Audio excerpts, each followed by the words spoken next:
الحمد لله نحمده ونستعينه ونستغفره ونؤمن به ونتوكل عليه ونعوذ بالله من شرور انفسنا ومن سيئات اعمالنا من يهده الله فلا مضل له ومن يضلل فلا هادي له ونشهد أن لا إله إلا الله وحده لا شريك له ونشهد أن سيدنا ومولانا محمدا عبده ورسوله أرسله إلى الناس كافة بشيرا ونذيرا وداعيا إلى الله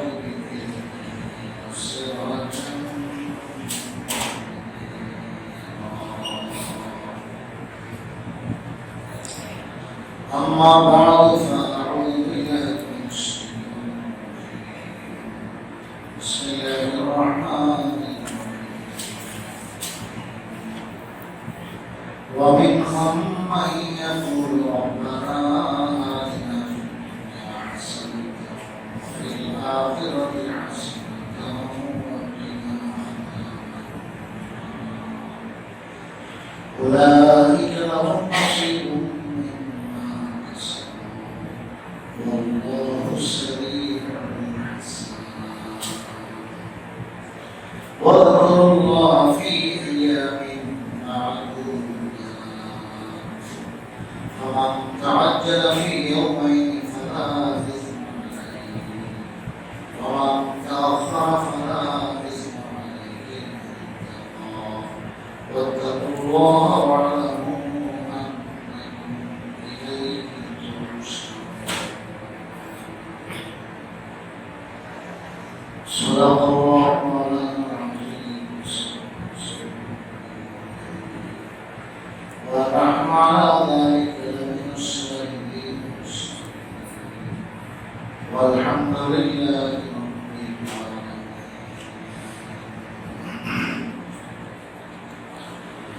معزز محترم حاضرين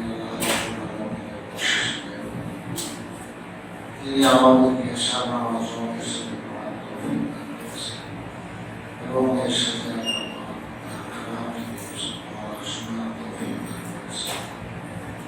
তাই আমরা দিন থেকে শুক্রিয়া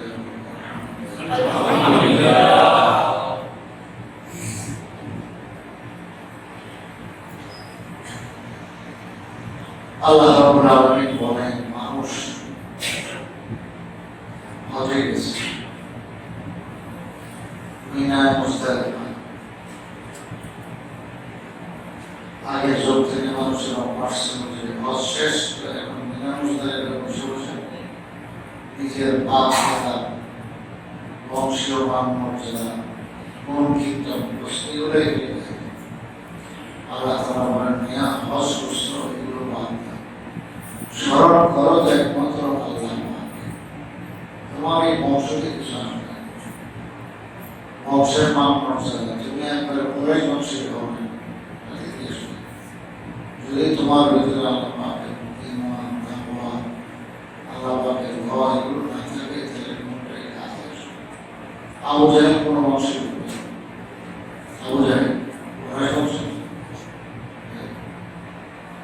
আবু তালেব কোন বংশ এরকম ভাবে কত আছে কুরাইশ বংশের সবই আমাদের চলে কি নাম কুরাইশ বংশ অনেক ভালো ঠিক আছে কিন্তু আল্লাহ পাকের এক আজীব নিজাম যে বংশ ভালো হলেই হিদায়াত পাবে না হিদায়াত কিছু চাইবে না আল্লাহ পাকের কাছে আসমানি ইলমের কাছে যে নিজেকে নত বানায় নিজেকে ছোট বানায় দেয় যে আমি কিছু জানি না আমি কিছু শিখব আল্লাহ তারা শেখার সুযোগ দেয় এই জন্য বলেছেন আনুল সিমু কুমুহা ওয়া আনতুম লাহা কারিহুন আল্লাহ তাআলা বলেন তোমরা ঈমান আমল পছন্দ করো না জান্নাতে যাওয়ার রাস্তা তোমার পছন্দ লাগে না, তা আমি কি তোমার কাঁধে চড়াই দেবো? তোমার ঠেকাটা বসে আমি তোমাকে হিদায়াত দেওয়া আমার ঠেকা পড়ে নাই, তোমাকে যখন ঠেকা নাই তুমি আমার কোন ঠেকা যা জান।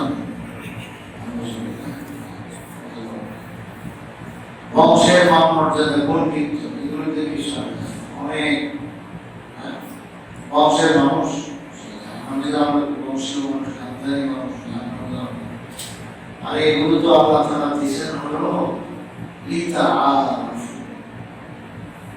ইন্না জাআলনাকুম শুউবান ওয়া ক্বাবাইলা লিতাআরাফু।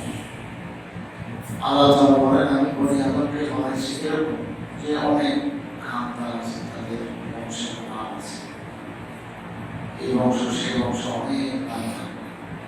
খালি সৌদি আরবে বাংলাদেশে আছে, সব জায়গায় সব দেশে বংশের মান মর্যাদা আছে। ভালো বংশ হিসেবে মানুষ চিনে এই বংশের লোক, অমুক বংশের লোক ভালো মানুষ। তবে এগুলো কি জন্য আল্লাহ তাআলা বলেন? এগুলো হলো লিতাআরাফু, যাতে তোমরা পরস্পর একজন আরেকজনকে পরিচয় দিতে পারো। আমরা বাড়ি এই যে জায়গার নাম যেরকম বলো, আমি তো অমুক থানা অমুক জেলার, এই থানার নাম জেলার নাম এগুলো সব আল্লাহ দেওয়া জিনিস না। তো এগুলো যেরকম কি জন্য বলে? এগুলো পরিচয়ের জন্য। আর না হয় মানুষ কিভাবে তার পরিচয়? আপনার বাড়ি খালি আবু জাবল বলে দিবে, কি নাম বলতে পারে? আরে বাংলাদেশ হলো তো একটা নাম, ভারত হলো তো একটা নাম, নেপাল ভুটান, ওই খালি ওদিক যদি নাম না থাকতো তাহলে দুনিয়ায় মানুষ কোনোদিন চলতেই পারত না। যে মিলাদি চলা সম্ভব ছিল। আল্লাহর আপনি কি লেনদেন করবেন? তার নাম না ঠিকানা নাই বাড়ি সবই একদম। আল্লাহ বলেন এগুলো আমি দিছি তোমাদের পরিচয়ের জন্য, একজন আরেকজনকে চিনবা, বুঝবা, থাকবা, এখান থেকে আরেকখানে চাইতে পারো। যদি তুমি গাড়িতে কোন জায়গায় যাইবা, আমি জানার নাম না থাকলে তুমি কি করবে? ও এদিকে যাবে, এদিকে কত যাবে, কত এইটা কত যাবে, এটা কোনো কথা, এটা কোনো ঠিকানা আছে? এগুলো সব আল্লাহ পাকের কুদরতি জিনিস। রাস্তা যেরকম দিয়েছেন, রাস্তার মোড় দিয়েছেন, এগুলো সব ঠিক আছে। ছোটবেলা আপনারা আমার বাড়ি নানি বাড়ি গেছেন না, আমরা যেরকম গেছি, তো মায়ের সাথে বাবার সাথে কতদিন আর যাবো, সে নিজেরা বুঝি করে যাওয়ার সব খুব খারাপ। এত দূর গেলে এখানে একটা রাস্তা আছে, তিন রাস্তার মোড় আছে, এখানে একটা বড় গাছ আছে, এখানে তাল গাছ আছে, এগুলো বসে বসে ফিরে করছে। তো মুখস্থ হয়ে গেলে পরে পালায় দুইজন মিলে আমরা গেছি ছোট করে। এদিকে তো পেরেশান, ওই জমায় মোবাইল আছে, কিন্তু কল্পনা করে মোবাইল জিনিস আসতেছে, আল্লাহ তো পেরেশান। তো আবার দেখা যায় কি হইতো, তালাশের জন্য একজন লোক পাঠানো লাগতো, লোক যাওয়া লাগতো, দেখো দিকে কত জায়গায় খোঁজো। ছোটবেলায় আমার বাড়ি পর্যন্ত আমরা চলে গেলাম, কিভাবে গেলাম বলেন? ওই যে রাস্তা আছে, রাস্তা মোড় আছে, তাল গাছ, আম গাছ, বড় গাছ, কত কিছু, এখানে কাপড়, এখানে বীজ, এখানে শাকো, এই সব কিছু দেশের আল্লাহ কি জন্য? পরিচয়। এগুলো না হলে মানুষ হারাই নিজের বাড়িও বুঝে হয়ে যেত, আমার বাড়ি দিকে মানাচ্ছে না, এই পৌঁছে গেছে। বোঝা নেই কথা? এখন তো রাস্তা আছে, চৌপতি আছে, এটা আছে, সেটা আছে, গ্রামের নাম আছে, থানা আছে, এই কোনো সুযোগ নেই। আল্লাহ তাআলা বলেন তোমাদেরকে যে আমি বংশ বানাইছি না, কোরআশ বংশ, কোনো হাসে, এটা সেটা কত নাম, এগুলো কি জন্য? সব হলো তোমাদের পরিচয়। তবে ইন্না আকরামাকুম ইনদাল্লাহি আতকাকুম, এগুলো কি আখিরাতে কোনো হিসাব দিতে পারছো না? তুমি কোন বংশ? আল্লাহ জিজ্ঞেস করছো, হ্যাঁ পরিচয় দিলে আমি করে গেছো, আল্লাহ করে বংশ ঠিক আছে, কি নিয়ে আসো দাও। ওইটা না হলে এই কোরআশ বংশের পরিচয় দিয়ে কোনো লাভ নেই। আমি নবীর চাষা রাখি, আমি নবীর ভাতিজা রাখি, আমি নবীর মুখটা রাখি, কিংবা এইসব দিয়ে কাজ হবে? কিচ্ছু কাজ হবে না। এই জন্য আল্লাহ রাসূল নিজে বলেছেন আমালুহু লাম ইউসরি বিহি নাসাবুহু, যার আমলে তাকে পিছনে ফেলা দিচ্ছে তার বংশীয় মান মর্যাদায় কোনোদিন আগায় দিবে না। মানে আমল নাই, তাকওয়া নাই, ঈমান নাই, তাহলে সেই বংশের যত উচ্চ বংশেরই হোক এটা দিয়ে কিছুই আসে না। দুনিয়া হিসাব করে মানুষের আখলাক চরিত্র দিয়ে বংশ অনেক ভালো, কিন্তু আখলাক চরিত্র ভালো, কিন্তু এতে কি হবে? আবার একজনের কোনো বংশের নাম কোনো কিছু নেই, কিন্তু সে বহুত ভোক্তাকে করেছে, ভালো মানুষ জনগণ তাকে চিনে ভালো মানুষ হিসেবে, বাস এই ভালো মানুষ এই বংশ থেকে। তো এগুলো সব হলো পরিচয়ের জন্য, আসল হলো তাকওয়া। ওটা যদি থাকে তাহলে সবই আছে। তাহলে তোমরা বিনা আশা এই যে গল্প শুরু করে দেওয়া, আমরা বংশে আমরা হয়তো আমাদের বাপি ছিল, আমাদের দাদাই ছিল, আমাদের পূর্বপুরুষ ছিল, গল্প আর কোন জায়গায় বসে আল্লাহ তাআলা বলেন এই কাজ করো। ফাইদা কলাইতুম মানাসিকাকুম, যখন তোমরা তোমাদের হজের আমল পূরণ করে ফেললা, ফাযকুরুল্লাহ, এবার আল্লাহকে স্মরণ করো, বেশি বেশি আল্লাহকে জিকির করো, আল্লাহকে স্মরণ করো। কাযিকরিকুম আবাআকুম, যেরকম তোমরা তোমাদের বাপ-দাদা 14 পুরুষের নাম নাও, তাদের গুণ কীর্তন গাও, এরকম আল্লাহ পাকের জিকির করো, গুণ কীর্তন গাও। আও আশাদ্দা যিকরা, বরং তার চেয়ে আরো বেশি আল্লাহর নাম আরো বেশি নাও। আও আশাদ্দা যিকরা, এবার আল্লাহ তাআলা বলেন যে মানুষ চার ভাগে বিভক্ত। কয় ভাগে? চার ভাগে। মানুষ হলো চার ভাগে। এক নম্বর গত সপ্তাহে চলে গেছে যে فمن الناس من يقول ربنا آتنا في الدنيا حسنة وما له في الآخرة من خلاق। মানুষের মধ্যে কিছু মানুষ আছে যে খালি আল্লাহর কাছে কি বলে, আল্লাহ যা পাওয়া সবই আল্লাহ দুনিয়াতে, কি করতে হবে না যা পাওয়া আমার কিসমতে যা আছে বলে তুমি সব সুখ শান্তি কিসমতের আসে সবটা দুনিয়া দিয়ে দাও।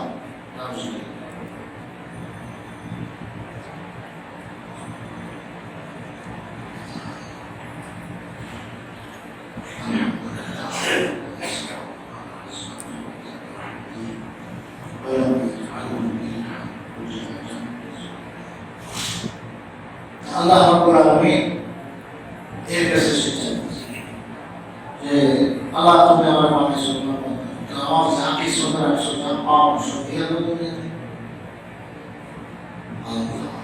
এরকম কিছু মানুষ দোয়া করে, রব্বানা আতিনা ফিদ দুনিয়া, আল্লাহ আমাকে দুনিয়াতেই দাও।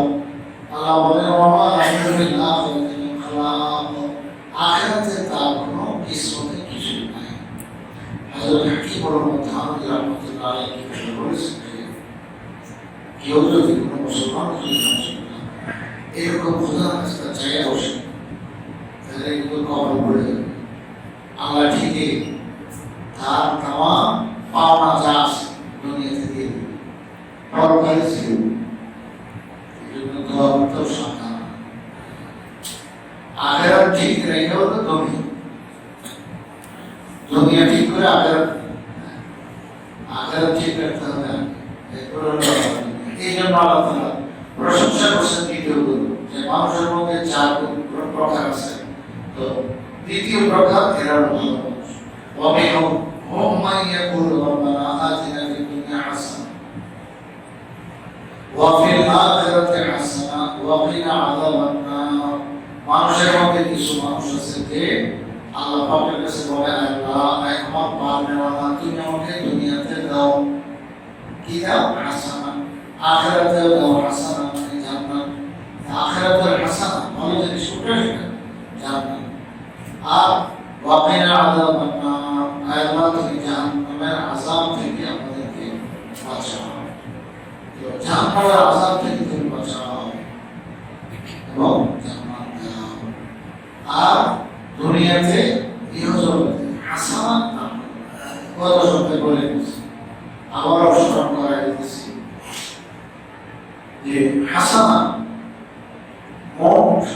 আটটা জিনিস। কয়টা জিনিস? আটটা জিনিস। এর বাইরে আরো বহুত কিছু আছে, তো অন্তত ৮ প্রকারের জিনিস তফসিরের কিতাবে লেখা হয়েছে যে ইহ জগতের কল্যাণকর জিনিস, ভালো জিনিস, ভালো জিনিস বন্ধার জন্য কি কি জিনিস আছে। তো তফসিরে রয়েছে ৮টা জিনিস, মুখস্থ করে নেবেন। ১ নম্বর ইলমুন নাফিউন, আমালুন সালিহুন, আফিয়াতুন। এগুলো বাংলা তিনটা বিষয়। ১ নম্বর হলো উপকারী ইলম, ইলমে নাফিউ। ইলম কোনটাকে বলে? আসমানি ইলম, কোরআন সুন্নাহ ইলমকে বলে ইলম। আর দুনিয়ার যাবতীয় যত কিছু আমরা জানি, জানবো, শিখবো, জীবন শিখানি হওয়া, এগুলো আসমানি ইলম না। এগুলো হলো আপনি জ্ঞান বলতে পারেন, এগুলো জ্ঞান। জ্ঞান আর ইলম এক জিনিস, মনে রেখে বেজাল করে নেবেন। এই একমাত্র কোরআন সুন্নাহর ভাষা বলে কোনটাকে? আসমানি ইলম, যেটা আসমান থেকে দুনিয়াতে নাযিল হয়েছে মানুষের পথ প্রদর্শন, মানুষকে সঠিক রাস্তা দেখানোর জন্য। এটা হলো এই যেটা আলেম ছিলেন রাসূল আকরাম সাল্লাল্লাহু আলাইহি ওয়াসাল্লাম। এই ইলম যার ছিলেন তাকে বলে আলেম। তো এটা জাগতিক ইলম না, এটা আখিরাতের ইলম, আল্লাহকে চেনার ইলম, দ্বীন শরীয়ত জানার ইলম, জান্নাত জাহান্নামের রাস্তা বোঝা চেনা এই ইলম, যাকে এক কথা বলে উলুমে নবুওয়াত, ইলমে নবুয়ী, নবুওয়াতের ইলম। তো এটা হলো উপকারী ইলম, ইলমে নাফিউ। যত গুণ তত মিষ্টি, এই ইলম যত শিখবে ততই তার জন্য কল্যাণকর। বরং হাদিস কোরআন শরীফে আল্লাহ বলেছেন ওয়া ইউতিল হিকমাতা, আল্লাহ তাআলা বলেন ইউতিল হিকমাতা মান ইয়াশা ওয়া ইউতিল হিকমাতা ফাকাদ উতিয়া খায়রান কাসীরা। যে আল্লাহ তাআলা যাকে চান তাকে হিকমত দান। হিকমত শব্দটা আমাদের বাংলাতে পরিচিত, কি অর্থ? মুফাসসিরিন কিরাম, কোরআনে পাকের তাফসীরকারক যারা আছেন তারা সুন্দরভাবে বুঝিয়ে দিয়েছেন। এই হিকমত মানে হলো আল ইলমুল মুআদ্দি ইলাল আমল, এমন ইলম যেটা বান্দাকে আমল পর্যন্ত নিয়ে যায়। মানে আসমানি ইলম, ইলম থাকলে এটা বান্দাকে আমল পর্যন্ত নিয়ে যায়। এটা একটা ছোট কথা মনে রাখবেন। আসমানি ইলমের তাসির অ্যাকশন এরকম, ওই যে বেশি জোরে ঠান্ডা লাগবে, হ্যাঁ ঘুরতেছে বাতাস লাগবে না, এটা হলো তার কি তাসির। পাখি আপনার ঠিক দিয়েছেন, সুস্থ অবশ্যই চলে উঠবে। তার অ্যাকশন তাসির হলো কি? অন্ধকার দূর হয়ে যাবে, নিভায় দেন, অন্ধকার এসে যাবে। এটা একটা সিস্টেম না? ঠিক এরকম আসমানি ইলম, খাঁটি ইলম, এটা যার সিনাতে ঢুকবে, এটা তাকে বাধ্য করবে আমল। এটা তার বৈশিষ্ট্য, এটা তার তাসির। এই জন্য বুজুর্গান অনেক বড় বড় তাবেঈ, তবে তাবেঈনরা অনেকের কথা আছে, কেউ যদি খারাপ নিয়তে, গলত নিয়তে, বদ নিয়তে ইলম শিখতে আসে, কোরআন সুন্নাহর শিক্ষা দাও। কি জন্য? কোরআন সুন্নাহর ইলম যদি তার সিনাতে ঢুকে, এই ইলমই তাকে সাইজ করে দেবে, ইলমই তাকে সাইজ করে দেবে। এই জন্য এটা এমন জিনিস যেটা তাসিরটাই অন্যরকম।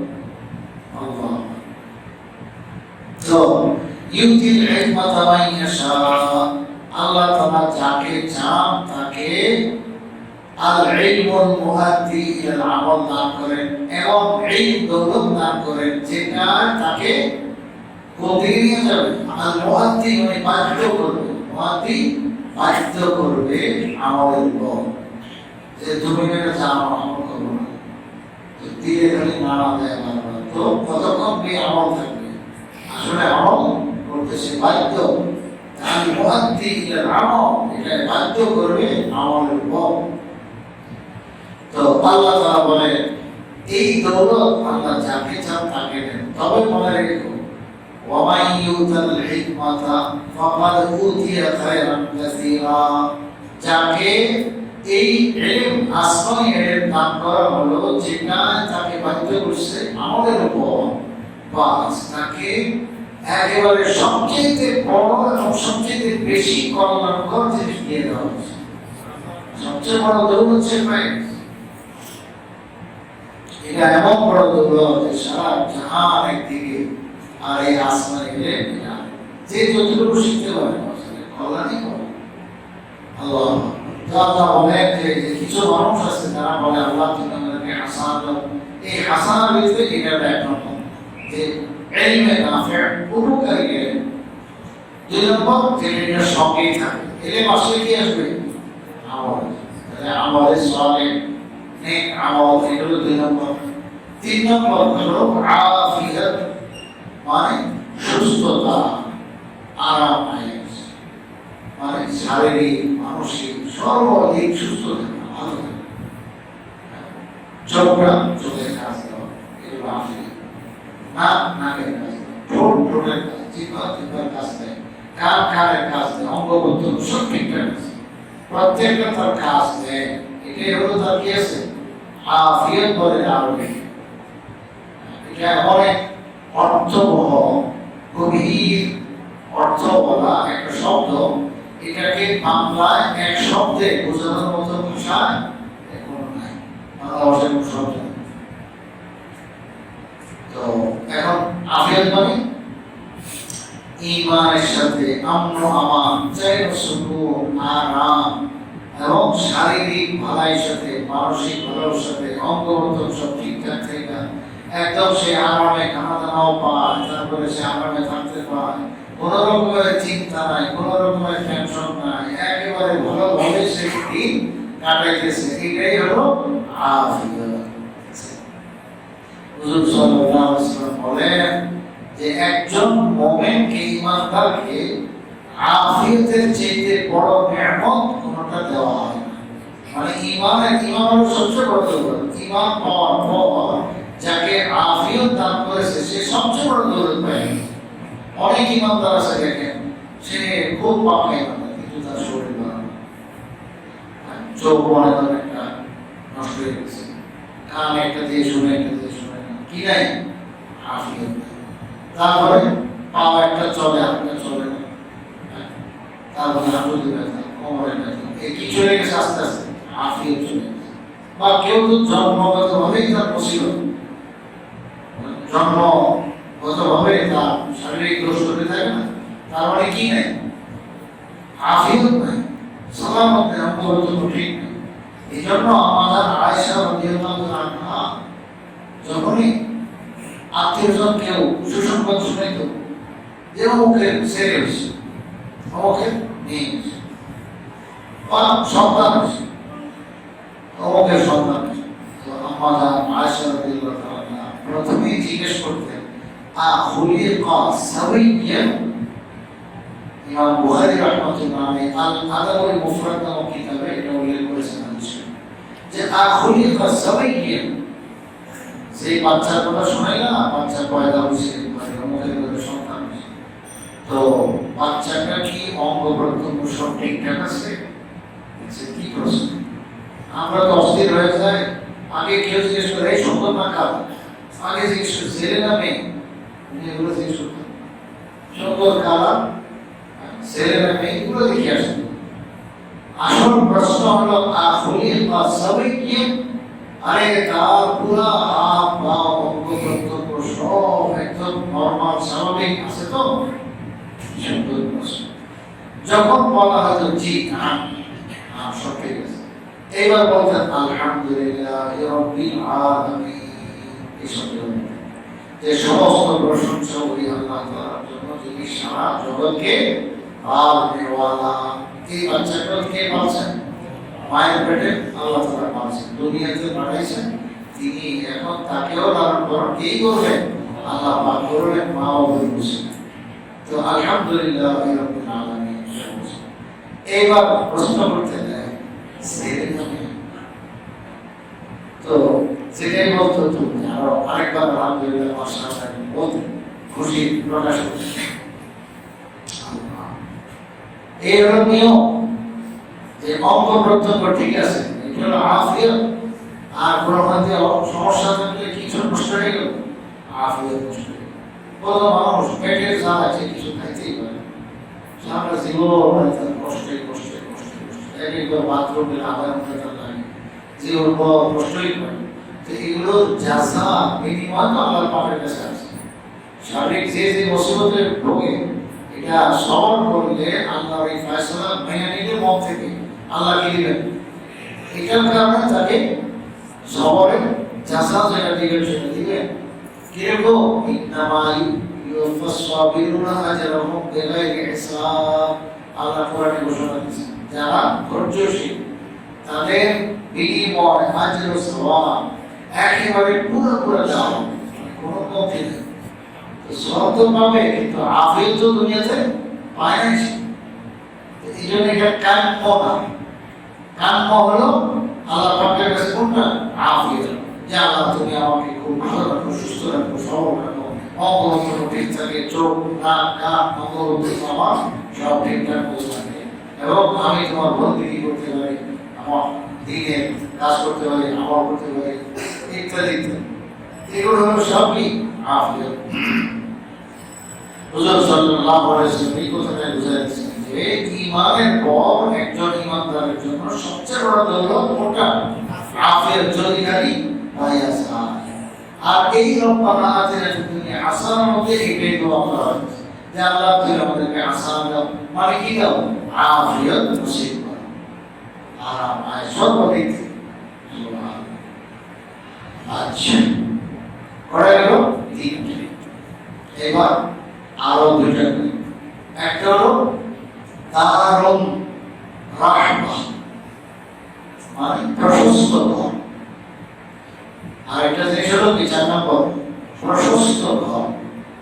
ঘর প্রশস্ত হওয়া এটা অনেক বড় আল্লাহর নিয়ামত, ওইটা আল্লাহর কাছে চাই নিতে হবে যে আল্লাহ তুমি আমাকে প্রশস্ত ঘর দিন। আল্লাহ প্রশস্ত ঘর এটা অনেক বড় নিয়ামত। হুজুর সাল্লাল্লাহু আলাইহি ওয়াসাল্লাম বলেন যে একজন ঈমানদারের জন্য একটা বড় দৌলত হলো প্রশস্ত ঘর, একটা বড় দৌলত হলো নেক বিবি, একটা বড় দৌলত হলো একটা ভালো বাহন তার নিজের মালিকানায় থাকা, একটা ভালো বাহন। এটা অনেক বড় জিনিস। তো প্রশস্ত ঘর, এবং আল্লাহ রাসূল বলেন 3টা জিনিস বড় মানুষকে জ্বালাইব। বড় জিনিসের মধ্যে জ্বালা যন্ত্রণা 3টা জিনিস মনে রাখবেন। কি কি? একটা হলো ঘর, দ্বিতীয় নম্বর হলো ঘোড়া, 3 নম্বর হলো স্ত্রী। এই 3টা জিনিস বড় ঝামেলার জিনিস। ভাগ্য ভালো হলে তো বহু ভালো, ভাগ্য খারাপ হলে একটা জিনিস। এই জন্য ঘর বানায় না কেউ শান্তি পাইছে, এরকম লোক খুব কম পাওয়া যায়। ঘর বানায় শান্তি পাওয়া যায়। এই জন্য যে যারা ঘর বানাবে খুব আল্লাহর কাছে দোয়া করতে হবে, খালি মনে করেন না টাকা আছে খালি বানাইলে বলি আরাম, এটা কোনো পয়সা দিয়ে কেনা যায় না। আরাম এবং সুখ শান্তি এটা কে দেন? আল্লাহ।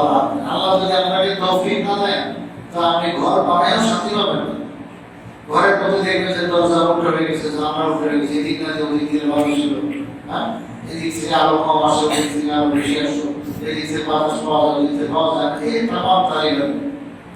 তো বিপদ আর বিপদ। এই জন্য আল্লাহ রাসূল বলেছেন আশ-শুকু ফি দারে ওয়াল মাসকানে ওয়াল মাকাতি। তো মানে এই 3টা জিনিস বড় খতরনাক। এগুলোর মধ্যে কপাল ভালো হলে তো বহুত ভালো, আর কপাল খারাপ হলে একদমই খারাপ। তো এখন একটা হলো ঘর, তো ঘরের মধ্যে একটা হলো প্রশস্ত হওয়া, উন্নত হওয়া, সর্বদিক থেকে আবহাওয়া আপনি ভালো পাইছেন, প্রশস্ত হওয়া, বসবাসের উপযোগী। শুধু এইটুকু না, লগে পড়োশি নাকি যদি এমন পড়োশি হয়েছে সারাক্ষণ শুধু গালি গালাজ করেই থাকে, তা আপনি সন্তানকে কিভাবে সংসারে কিভাবে রোধ করবেন? এই বাচ্চার এই পরিবেশের থেকে একদম নোংরা হয়ে যাবে। এটা অনেক মুশকিল। এই জন্য ঘর কোথায় বানাইতেছো, তোমার পড়োশিকে এগুলো খেয়াল করা যায়। অনেক সাহাবী এরকম ডিমান্ড করতেন, ঘর বিক্রি করলে তোমাকে ঘর দিব, কিন্তু এত বড় মানুষের যে পাশে তুমি বাস করবা এটার জন্য আলাদা বিল দেওয়া দরকার। বুঝলেন? মানে আমি বাড়িটা তোমার কাছে বিক্রি করতেছি, এখন তুমি অনায়াসে এখানে বসবাস করলে এরকম বড় হুজুর পাশে পেয়ে গেল, বড় মানুষ পেয়ে গেল, এক মানুষ, ভালো মানুষ, সম্ভ্রান্ত পরিবার তুমি আশেপাশে একভাবে পেয়ে গেছো। তো এই যে ভালো পড়োশী পেয়ে গেছো, এটার জন্য তো তুমি আমাকে আলাদা দিয়ে দেওয়া দরকার, বুঝলেন না? টাকা দেওয়া দরকার, দিয়ে দেওয়া দরকার।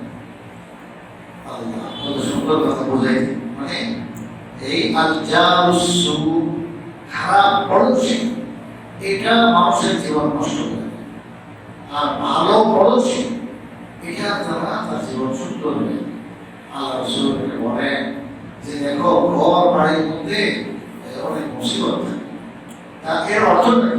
এই অর্থ আল্লাহ রাসূল আমাদেরকে শিক্ষা দিতেছেন, তুমি যখন ঘর বানাইবা, বাড়ি বানাইবা, তুমি চোখের না থাকবে তোমার ডাইনে কি বামে কি কোন জায়গায় কোন পরিবেশে তুমি বাড়ি করবা, এর খেয়াল করো। এর ফলে হলো যে আল্লাহর কাছে আমি রব্বুল আলামিনের কাছে দোয়া করতে থাকবো যে আল্লাহ, আমি প্রস্তুতি নিয়েছি ঘর বানাবো, আল্লাহ বরকত ওয়ালা বানায়, ঘরটা যেন বরকত ওয়ালা হয়, ঘরের ভিতরে যেন আরামে বসবাস করা যায়। আল্লাহ তোমাকে যেন রাখতে পারি, ঘর তো আসল উদ্দেশ্য না, তোমাকে রাখা উদ্দেশ্য, তোমাকে তোমার বন্দেগী করার উদ্দেশ্য। আল্লাহ যেন ফ্যামিলি নিয়ে ইজ্জত আফিয়ত সালামতের সাথে থাকতে পারি, তোমার বন্দেগী করতে পারি, এটা হলো মুখ্য উদ্দেশ্য। তো এটা আগে থেকে তুমি দোয়া করো, আল্লাহ তৌফিক দিলে হয়ে যাবে। আর না হয় তোমার কোটি কোটি টাকা খরচই করতে পারবে, কিন্তু সবই চলে যাবে, সব টাকা চলে যাবে। তো এই হলো একটা। 2 নম্বর হলো ঘর। না, ঘরটা একটা করে বলো কি, ঘোড়া। ঘোড়া বাহন, এটা হলো আরেক জিনিস খতরনাক, যে বাহন তুমি পয়সা দিয়ে কিনছো, টাকা দিয়ে কিনছো, এটা তোমাকে বিপদ ঘটাইতে পারে, আবার এত ভালো কাজ দিতে পারে, এত সার্ভিস, যে এটা তোমার লক্ষ্মী, এটা তোমার কি লক্ষ্মী, যেটা তোমার অনেক কাজ উপকার করে, বিপদ ঘটে। আবার কিছু বাহন আছে এরকম, যে ঘোড়া হোকা প্রাইভেট কার আছে, আজকাল ঘোড়ার প্রচলন নেই, তো এগুলো তোমার জন্য বিপদের কারণ হয়ে গেছে। তাইলে এটাও একটা বিপজ্জনক জিনিস, যে মানুষের যে বাহন, এটা ভালো হলে তো খুব ভালো, খারাপ হলে মন্দ হলে এটা অনেক মুসিবত ঘটায়। এই জন্য আমার শিখেছে, তুমি যদি কোনো বাহন কিন, তো এটা কপালে ধরে না, এটা দোয়া কি, আল্লাহুম্মা ইন্নী আসআলুকা খায়রা হাযা।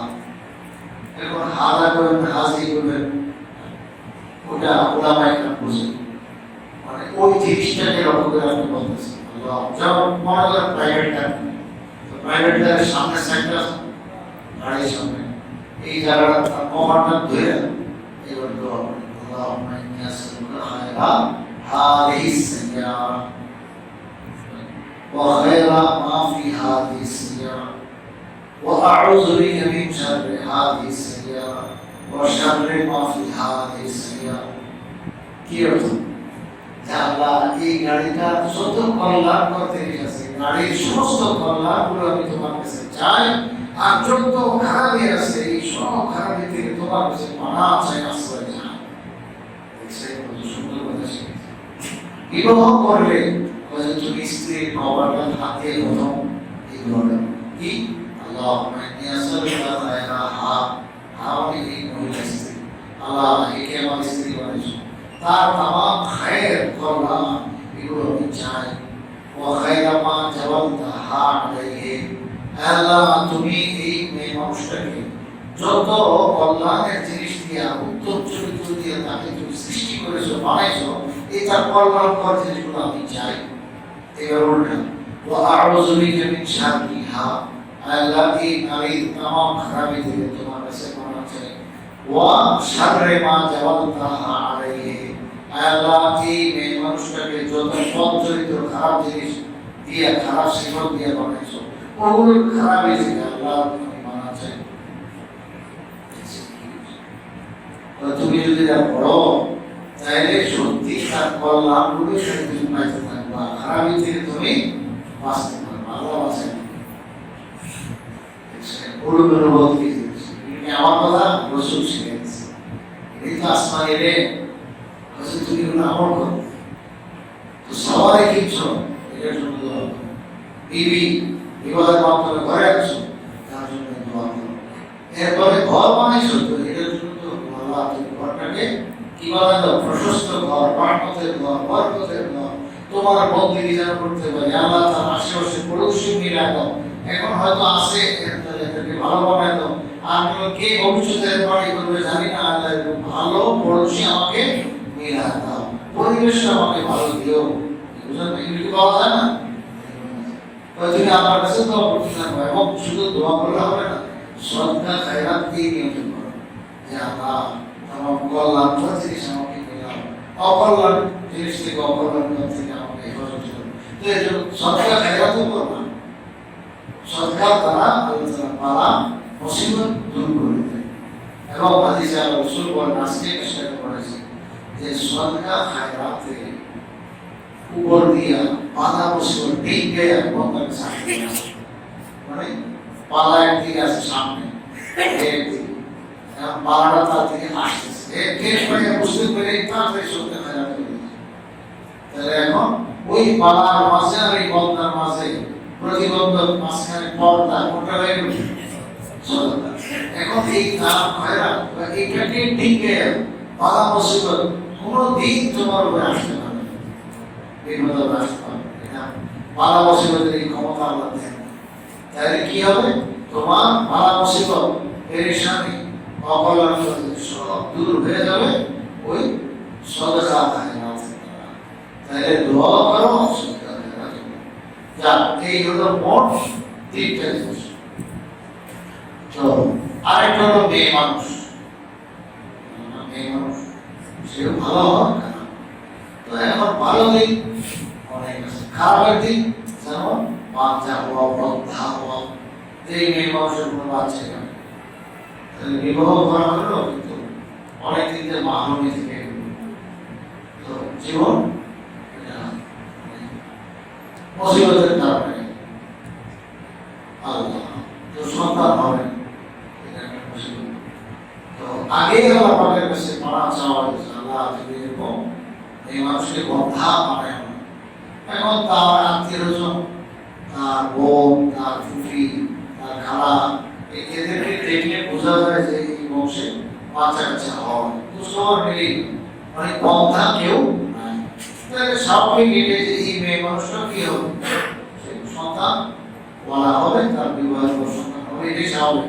কিন্তু আল্লাহ তাআলা মাঝে মাঝে উল্টা করে দেন, ওটাই হলো সুখ, ওটাই হলো মেয়ে মানুষের জন্য কল্যাণকর। ওই যে তুমি স্ত্রী এরকম বানায়া, বউ বানায়া, বিবি বানায়া, ওই অনেক সময় শান্তি পাইতে না, কি বলবো, আল্লাহ সেটার জন্য মানা যায়। তাহলে আমরা এই তিনটা জিনিসের পরে চতুর্থটা হলো কি, প্রশস্ত ঘর। প্রশস্ত ঘর এটা হলো 4 নম্বর আল্লাহ পাকের পক্ষ থেকে বিশেষ নিয়ামত, এটাকে বলা হয়েছে হাসান। 5 নম্বর রিজকুন ওয়াসি', প্রশস্ত রিজিক। রিজিকের মধ্যে যদি অভাব না থাকে তাহলে মানুষ আখিরাতের কাম তো দূরে রয়েছে, দুনিয়ার কাম মানুষ ঠিকমতো করতে পারে না। পেটের জ্বালা এমন যে এই পেটের জ্বালা নিয়ে কোনোদিন মানুষ ঘুমাতে পারে না, অনেক কষ্ট, অনেক কষ্ট। সেই 74 সালে বাংলাদেশে কিছু নমুনা আল্লাহ তাআলা দেখেছে। আমাদের এই ছোটবেলার কথা এখনো মনে আছে, 74 সালে আমরা এখানে যারা বয়স্ক আছে খুব মনে আছে। সেই 74 সালে কি যে এক পরিস্থিতি, অনেক মানুষের বলছিল যে টাকা আছে পকেটে কিন্তু বাজারে কি নেই, চালও নাই, ডালও নাই, কোনো উৎপাদন কিছু এক কাজই অবস্থা। তো মানুষ কত যে ঢাকায় আছে, কত যে কষ্ট করছে, আর শরীর এত চিকন হয়ে গেছে, শুকাইতে শুকাইতে ঢাকায় থাকতে থাকতে পুরো শুকনা কাঠ হয়ে গেছে। তো বিপদ আল্লাহ আমাদেরকে না দেয়, আফিয়ত সালামতের সাথে প্রশস্ত রিজিকের সাথে আমাদেরকে রাখো। এরকম বিপদ আসলে বোঝা যায় যে আল্লাহ আমাদের কত সুখে আছে, এই সুখ যেন আমাদের থেকে আমরা ছিনা না নেয়। তাই এই যে দোয়া করা যে রব্বানা আতিনা ফিদ দুনিয়া হাসানা, এর মধ্যে 5 নম্বর কি চাওয়া হয়েছে, রিজকুন ওয়াসি', প্রশস্ত রিজিক। আল্লাহ তুমি আমাকে প্রশস্ত রিজিক দান করো, খুব কিসা কিসে যাও না, এটা আল্লাহ পাকের ইচ্ছা। আল্লাহ কাউকে প্রশস্ত রিজিক দিবেন, 2 বেলা না 4 বেলা না 6 বেলা খুব খাওয়ার তৌফিক দিবেন। আল্লাহ তাআলা টাকা পয়সাও দিয়েছেন, মাল সামান কিনা তৌফিকও দিয়েছেন, পেটও ভালো রাখছেন, খাইতে পারে। তো এরকম চলতেছে। আবার কেউ আছে যে টাকাই নেই, অথবা টাকা আছে কিন্তু খাইতে পারে না, এমন অসুস্থতা তো নেই। তো রিজিক তো প্রশস্ত হইল। এমন কি চাই দিচ্ছে আল্লাহ তাআলা যে এখন শুধু লিকুইড খাবার হবে চুন খায়, অথচ একটা জোয়ান মানুষ খাওয়ার তৌফিক হয়। তো এটা তো তার জন্য বিপদ। তো আল্লাহর কাছে তুমি কি চাও? প্রশস্ত রিজিক চাও। তো এই হলো রব্বানা আতিনা ফিদ দুনিয়া হাসানাহ। আরেকটা কি? এটা হলো 5, হ্যাঁ? তারপর হলো যাওজাতুন সালিহা। এবং আরেক রিওয়ায়াত আছে, হাদিস আছে, যাওজাতুন হাসানাহ, সুন্দরী স্ত্রী, হাসান। আর ওই সালিহা মানে নেককার। দেখেন দোটাই আছে, নেককার ও সুন্দরী। তো সুন্দরী রূপসী রূপবতী, আবার ওদিকে নেককার।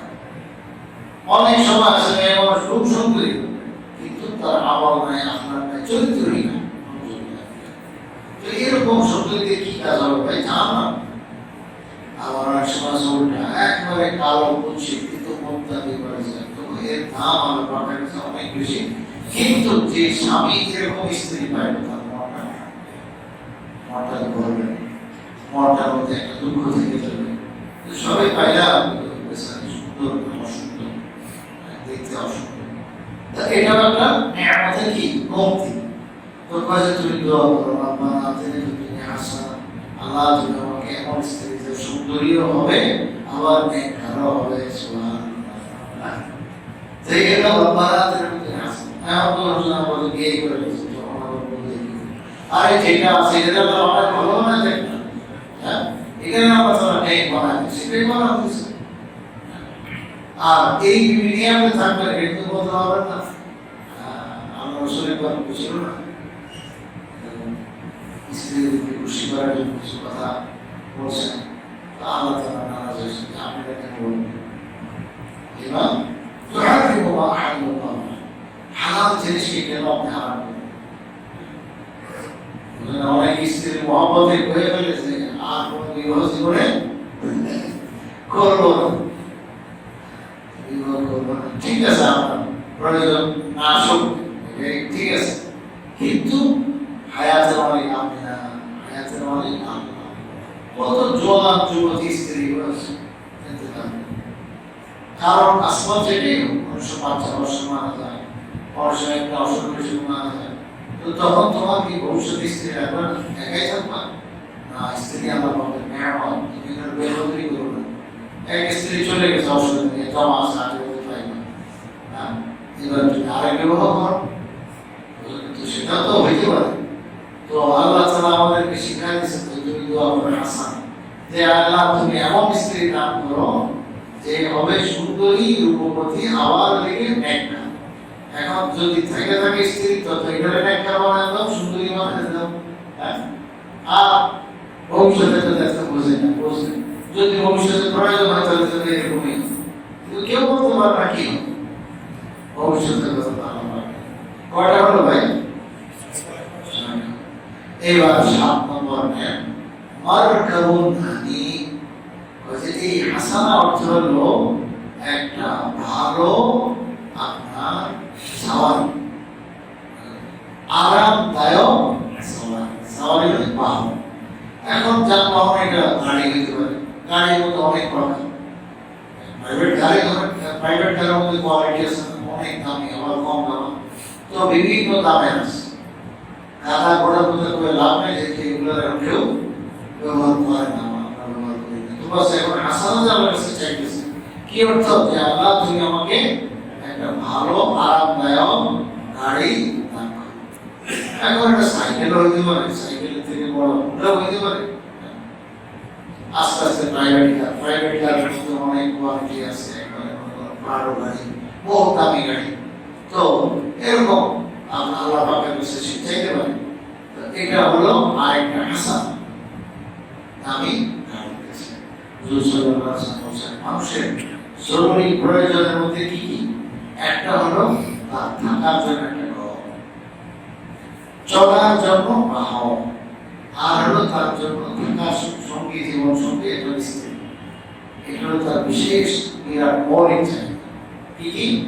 থাকার জন্য একটা ঘর, ভালো সুন্দর প্রশস্ত ঘর, একজন সঙ্গী, আর হলো কি? চলার জন্য একটা বাহন, উত্তম বাহন। 3 নম্বর হলো স্ত্রী। এই 3টা জিনিস মানুষের অনেক বড় জরুরত। আর কেউ যদি এই 3 জিনিস ভালো ভালো পায়, সে একবারে দুনিয়ার বাদশা। সে হলো কি? দুনিয়ার বাদশা। কি লাগবে? আল্লাহ রসুল, আমি বলি রসুল বলেছি, সে হলো দুনিয়ার বাদশা।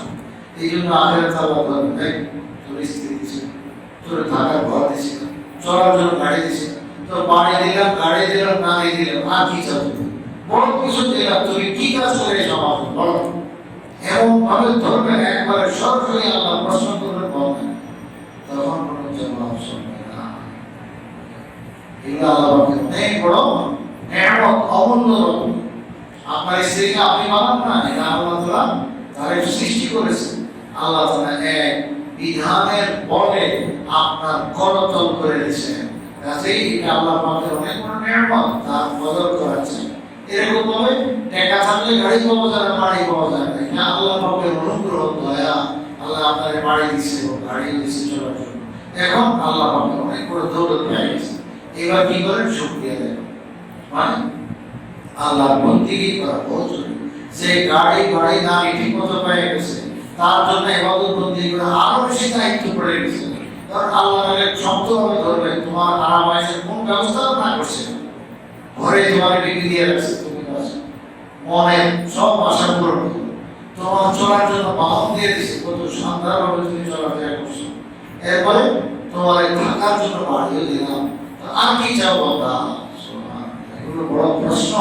এই জন্য যাদের এইসব নিয়ামত আছে, তারা এগুলো কদর করি এবং আল্লাহ পাকের কাছে আরো বেশি নত হই, আল্লাহর দিকে মুতাওয়াজ্জিহ হই এবং আল্লাহ বন্দেগী করার চেষ্টা করি, নাফরমানি থেকে দূরে থাকার চেষ্টা করি।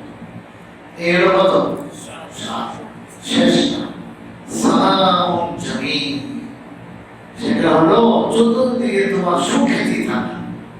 যে কথা তোমার সুখ্যাতি যদি থাকে, মানুষ তোমার প্রশংসা করে, তোমাকে মানুষ ভালো বলে, এটা কিন্তু আল্লাহ পাকের একটা বড় নিয়ামত।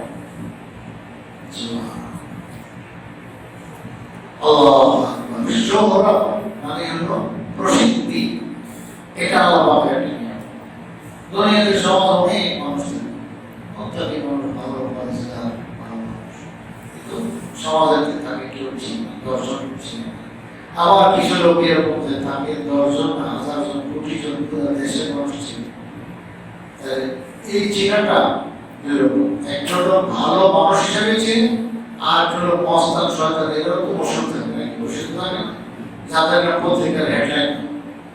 তো এখন সেও প্রসিদ্ধ, আবার এটাও তো প্রসিদ্ধ, এক প্রসিদ্ধ লোক বিপজ্জনক। আর এরকম ভালো মানুষ হিসেবে যদি তাকে মানুষ চিনে, জানে, তাকে সবাই স্মরণ করে, তার প্রতি সবাই সন্তুষ্ট এবং তাকে দোয়া দেয়, তো এটা আল্লাহ পাকের ভিন্ন একটা নিয়ামত। আল্লাহ সাহাবায়ে কেরামে একটা ঘটনা ঘটছে। কি?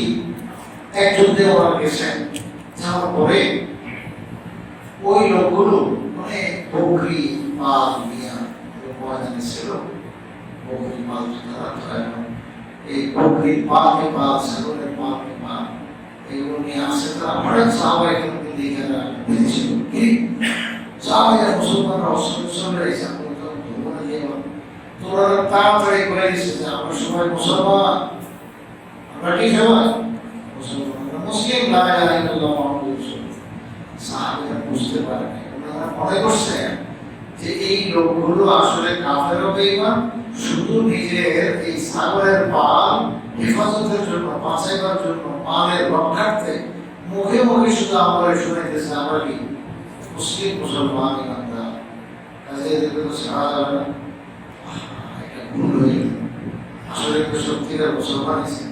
সাহাবায়ে কেরাম তাদেরকে ধরে একবারে ময়রা সাফ করে এবারে পুরা সাগরের পাল নিয়ে রসুলের দরবারে আসি যে গনিমতের মাল নিয়ে আসি ওয়াহি এসে আসমান একবারে সব হাকিকতে হাল মানে বাস্তব অবস্থা কি ছিল সেটা আমার ওয়াহির মাধ্যমে জানা গেছে। এখন আল্লাহ রসুল বলতে এসেছে তোমরা কি সর্বনাশ এই তোমরা তাদেরকে মাল লাগে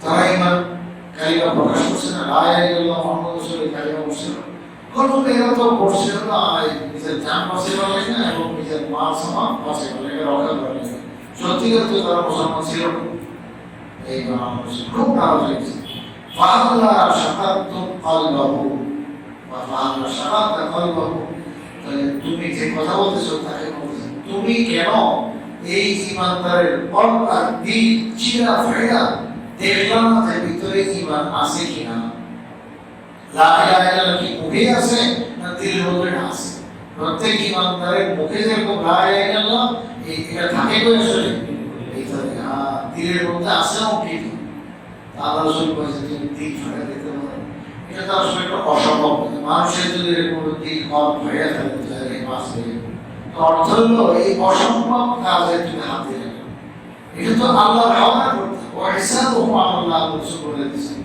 যে কেউ যদি মুখে দাবি করে আমি মুসলিম লা ইলাহা ইল্লাল্লাহ মুহাম্মাদুর রাসূলুল্লাহ তাহলে সারা দুনিয়ার মানুষের জন্য এটা দায়িত্ব তাকে কি মনে করেন মুসলমান খবরদার এখানে ব্যতিক্রমটা করা যাবে না যদি সে ধোঁকা দিয়ে থাকে এটার জন্য দায় সে নিজেই আল্লাহ পাকের কাছে এবং তার শাস্তি হবে এত কঠিন যে ফিদ্দারকিল আসফাল মিনান নার জাহান্নামের সর্বনিম্ন স্তর যেখানে সবচেয়ে বেশি কঠিন আযাব ওই স্তরে নিয়ে তাকে আল্লাহ ফেলবে শাস্তিটাও ওরকম আছে কিন্তু দুনিয়ার বিধান হলো আইন হলো আল্লাহ বলেন যে যদি সেই ইমান প্রকাশ করে তাকে মুমিন হিসেবে ধরতে হবে মুসলিম হিসেবে মানতে হবে শরীয়তের আইন তার জন্য বড় আচ্ছা আমার বড় ইশারা পরে কি কাযালিকা কুনতুম মিন ক্বাবলু ফামান্নাল্লাহু আলাইকুম আল্লাহ কয় ও মুসলমানরা সাহাবীরা তোমরা যেমন প্রসিদ্ধ এক একজন বড় বড় সাহাবী আবু বকর ওমর উসমান আলী বড়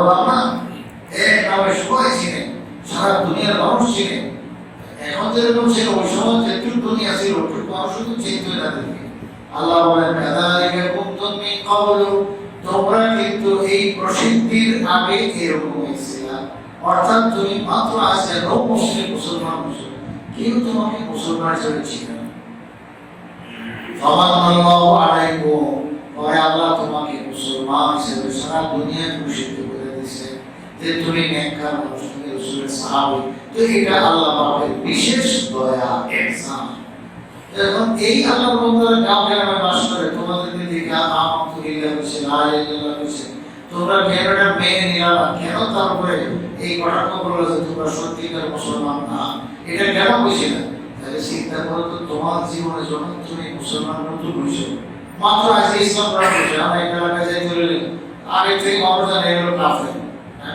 এখন কোনো অপরিচিত লোক অপরিচিত সাহাবী তোমার যদি ধরে মারতে দেয় মাইকে ফেলেন তো তোমার চাপা তুলেন অথচ তুমি তো মুসলমান ছিলে বোঝা না ব্যাপারটা তো তোমরা এদেরকে কেন মারলা এরকম অবস্থা তো এক সময় তোমাদেরও ছিল এখন তো তোমরা প্রসিদ্ধ সাহাবী হিসেবে প্রসিদ্ধ হয়ে গেছো প্রসিদ্ধি লাভ করেছো তো এটাও তো আমি রব্বুল আলামিনের ভিন্ন একটা ইহসান কি বলছেন তাহলে একজন মানুষ ভালো মানুষ হিসাবে পরিচিতি লাভ করা এটা আল্লাহ পাকের পক্ষ থেকে ভিন্ন একটা কি এটার শুকরিয়া দেওয়া তো এটা হলো সালাম জামিল মানে সুখ্যাতি চতুর্দিকে ছড়ায় দেওয়া তো এটা আল্লাহ পাকের অনেক বড় দৌলত এটা চাইতেছে আল্লাহ তুমি আমাকে তোমার কাছে ভালো বানাই দাও মানুষের কাছে আমাকে ভালো মানুষ হিসেবে বানাই দাও যে মানুষ আমার প্রশংসা করে আমাকে ভালো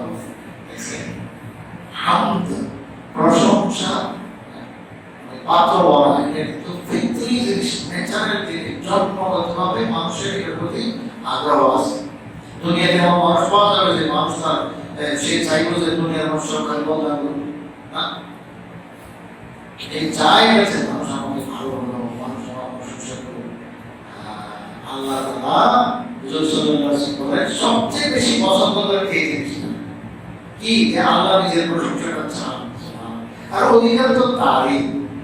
কি হয়, আসল যত কামাল, যত যোগ্যতা, পূর্ণতা সব কার ভিতরে?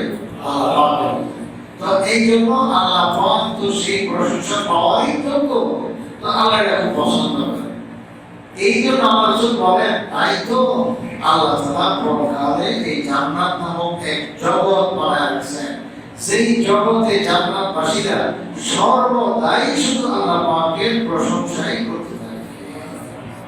কি বলবো জানেন? আলহামদুলিল্লাহ রাব্বিল আলামিন, আলহামদুলিল্লাহ, আলহামদুলিল্লাহ। সবাই জান্নাতীদের মুখে বসে একটাই, তুলহামুনা তাহমিদ ওয়া তাসবিহ কামা তুলহামুনা নাফাস।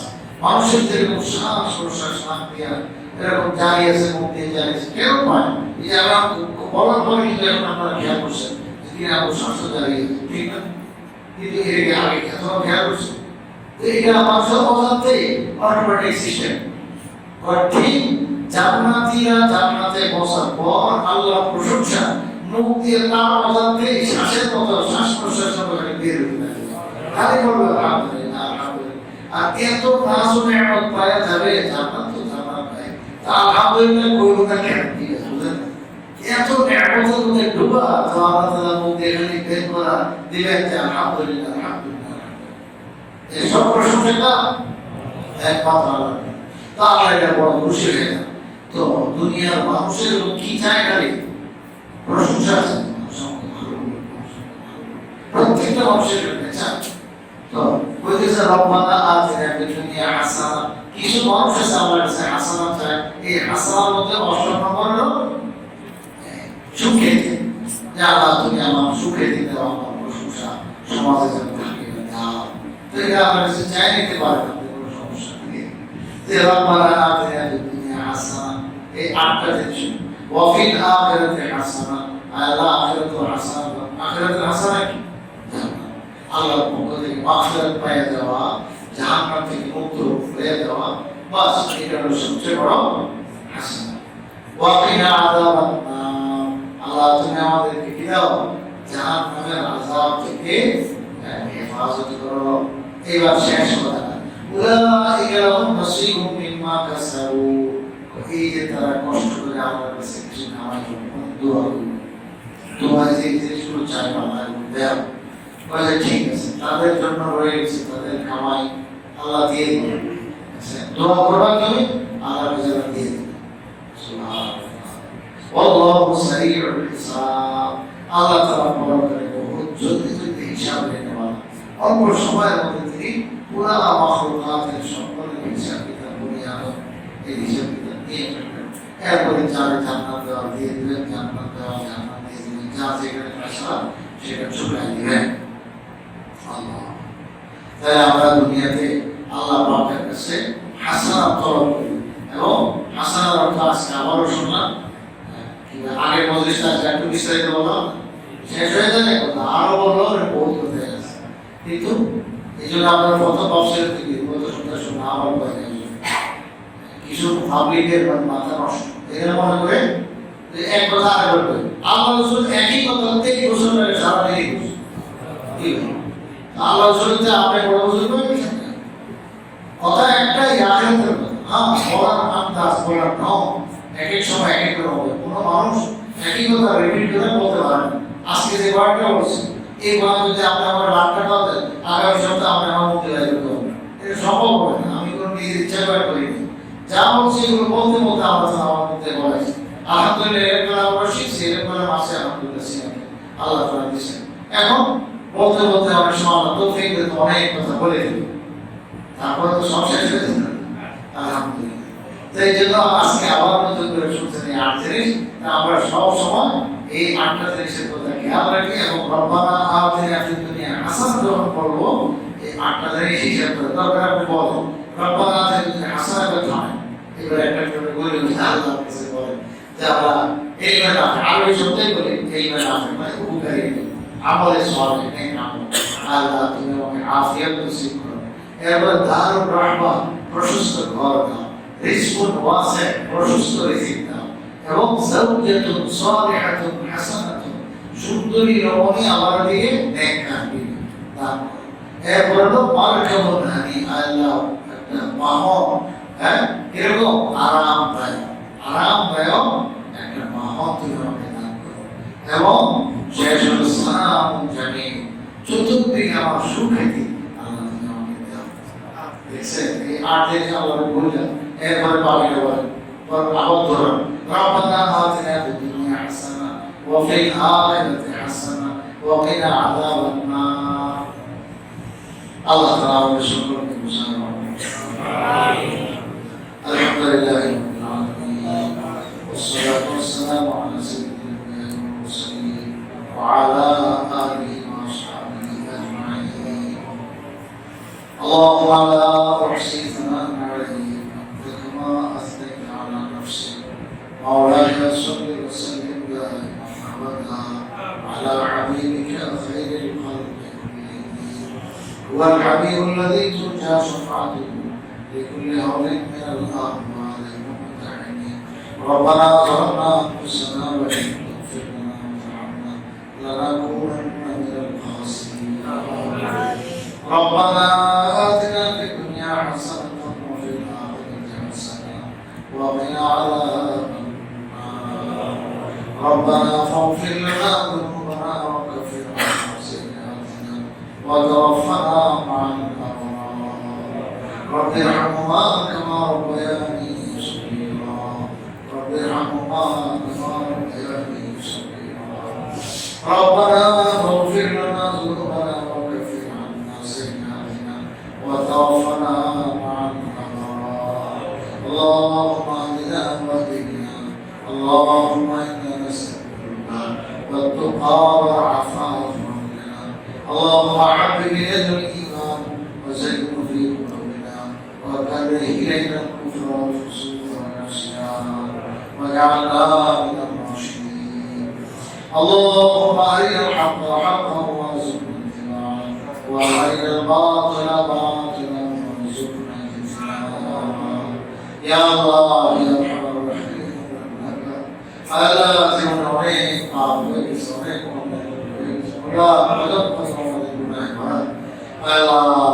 আপনার কাছে সমস্ত মাফ। আল্লাহ আপনি আমাদের মাফ করে দিন। আল্লাহ আমাদের মা বাবাকে মাফ করে দিন, আত্মীয় স্বজনকে মাফ করে দিন। আল্লাহ যে মানুষের ঝামেলা কিছুক্ষণ আগে আমরা পড়েছি, আল্লাহ আপনাকে আপনি মাফ করে খুশি। আল্লাহ আপনার কবরের সমস্ত ঘাটি আসার সাথে পার করে। আল্লাহ আমাদের মসজিদে আমি আসার পর থেকে পর্যন্ত অনেক রোজ আমরা চলে গেছি। আল্লাহ আপনার আখিরাত খুশি হয়ে গেছে। আল্লাহ আপনি তাদের মাফেরাত খুশি। আল্লাহ আপনি তাদের মাফেরাত খুশি। আল্লাহ তাদের মাফেরাত খুশি। আল্লাহ তারা এই মসজিদে আমাদের সাথে নামাজ পড়তো, জুমা পড়তো, তাফসীর পড়তো। আল্লাহ তারা চিরকাল পর্যন্ত চলে গেছে, আর কোনো দিন আসবে না। আল্লাহ আপনি দয়া করে তাদের সকলের মাফেরাত খুশি। আল্লাহ তাদের আখিরাতের দরজা করুন। আল্লাহ আমাদের পক্ষ থেকে তাদেরকে উত্তম জাযা আপনি নসিব করুন। আল্লাহ যে যে কাজ করেছেন, দ্বীনের কাজ, দুনিয়াবি কাজ, আল্লাহ সমস্ত কাজের মধ্যে আপনি বরকত দান করেন এবং কাজের উত্তম জাযা আপনি তাদেরকে নসিব করুন। আল্লাহ তাদের সমস্ত ত্রুটি বিচ্যুতি মাফ করুন। আল্লাহ আপনি আমাদের হায়াতে বরকত দান করেন। আল্লাহ আমাদের হায়াত, আমাদের সময়, জান, জীবন আপনাকে রাজি খুশি করেন তৌফিক দান করুন। আল্লাহ যে হাসানাত ব্যাখ্যা আমরা শুনলাম, আল্লাহ সেই হাসানাত ব্যাখ্যা অনুযায়ী আল্লাহ সেই হাসানাত আপনি আমাদের সবাইকে নসিব করুন। আল্লাহ আমাদেরকে ব্যাখ্যা অনুযায়ী সব কথা যা শুনলাম বললাম, আল্লাহ সবগুলো আমাদেরকে নসিব করুন। আল্লাহ আপনি যদি না দেন কেউ দিতে পারেন, আপনি যদি দেন কেউ ঠেকাইতে পারেন। আল্লাহুম্মা লা মানি'a লিমা আ'তাইতা ওয়া লা মু'তিয়া লিমা মানা'তা। আল্লাহ আপনি যদি কাউকে দিতে চান, আপনি দিতে পারেন, কেউ ঠেকাইতে পারে না। আল্লাহ আপনি যদি না দিতে চান, কেউ দিতে পারে না। একমাত্র দেনওয়ালা আপনি। আপনি দয়া করে আমাদেরকে জানে মালে খুব বরকত দান করুন এবং হাসানাত যে 8 জিনিস আছে সেই 8ও জিনিস আমাদের সবাইকে নসিব করুন। আমাদের আহলে রিয়া বিবি মা বাচ্চা সবাইকে নসিব করুন।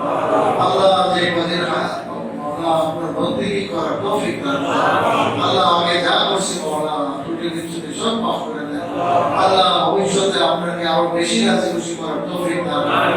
আল্লাহ আমাদের আখিরি জীবনটা যেন সবচেয়ে ভালো হয় তৌফিক দান করুন। আল্লাহ অতীতের সব আপনি সাফ করে দেন, মাফ করে দেন।